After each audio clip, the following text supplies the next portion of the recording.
But it is the fight over Obamacare that has Washington's almost undivided attention this week.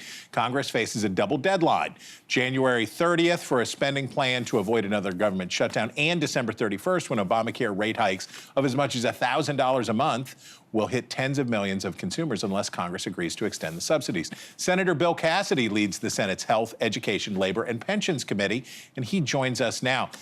Senator, before we get into that, I want to start with your reaction to the heartbreaking news from Australia. This had to have had some echoes for you of the January terror attack in New Orleans ahead of the Sugar Bowl that killed 14. Talk about what you know and give us your reaction. You know, I only know what is in the news. It's horrible. By the way, if you're speaking specifically of Australia, anti-Semitism is virulent. It's on the rise. It is something that should not be tolerated in any political movement or any kind of reasonable discourse, period, end of story.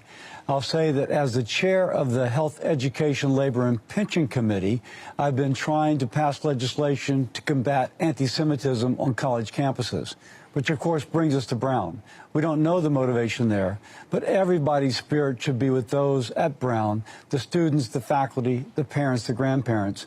As a parent and grandparent myself, of course I feel their grief. Okay, Mr. Chairman, when we talked to you 3 weeks ago, you laid out your vision on an Obamacare alternative, or the beginnings of one, and you did it. You managed to win over all but one member of the Republican Senate majority, but you couldn't get to that 60-vote threshold. Democrats didn't come across. Now the action moves over to the House. The House package, as I read it, does share elements of your proposal, but it has a few additions. What's your top line? What do you think? We have to address affordability in the insurance market. And I want to make the point over and over. It's not just the cost of the premium. For most people, it is the out-of-pocket. If you have a $6,000 out-of-pocket you've got to cover before the insurance kicks in, you don't really have insurance. And the money that the government is sending going to insurance companies is for their profit, but not for the patient's protection. And I say that as a doctor who had to work with patients struggling. I can't afford it, doctor. I'm in my deductible. So I do think Congress needs to act. I think the Senate can still act.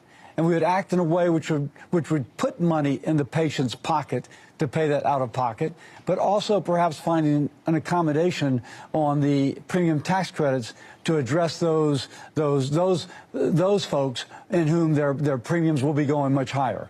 So maybe we can still strike a deal. That's what I'm pushing for. That's what I'm hoping for. I think we can. Okay, so in the House, facing pressure for a discharge petition that would just have a straightforward extension of those subsidies that are expiring. House leaders now sound like they're open to an amendment allowing extending them. If a version like that, if somehow that came together, the House bill plus a short-term extension, if that somehow came across to the Senate, could you support that? Of course I want to see the details. We've got to address the affordability. Of course, I'm still pushing for the Senate to come up with its own version. Again, a version that addresses that out-of-pocket exposure, which is a much bigger problem than the premiums, but the premiums are a big problem. And so if we can address both, that addresses the affordability. That's what we need to do. And whatever comes across that does that, I will look at seriously and probably could find a way to support. It sounds to me from what you say like you may agree with something your colleague from North Carolina, Tom Tillis, said. He told reporters, if people think this gives us cover, they're delusional. He said, you know, he voted for your proposal and he said it should be part of the negotiation next year. He said, but basically voters are not going to say to Republicans, well, you had a vote and that's enough. He thinks the pain would just be too great and voters aren't going to buy it. A short-term extension, pathway to Obamacare replacement, is that the way to go? I can tell you if all you do is a short-term extension of money going of premium tax credits, and of the $24 billion this year going to insurance companies for that, 20% of it goes for profit and overhead for the insurance company, profit to the insurance company, and you don't address the out-of-pocket, people will not perceive affordability. They will not say, oh my gosh, this is working for me now. No, it won't be working for them now. You got to do something for the patients out of pocket. You got to do both. You got to address the out of pocket, the bigger issue, but also address, again, another big issue, which is the cost of the premium itself. I think we've got to do both. I think we can do both. And I don't, and the old axiom, Chris, good policy is good politics. Let's not have a Republican plan or a Democratic plan. Let's have an American plan. If we address it, I don't care who gets the credit. Let's just take care of the affordability issue for the enrollee in Obamacare and do it for the out-of-pocket as well as the premium.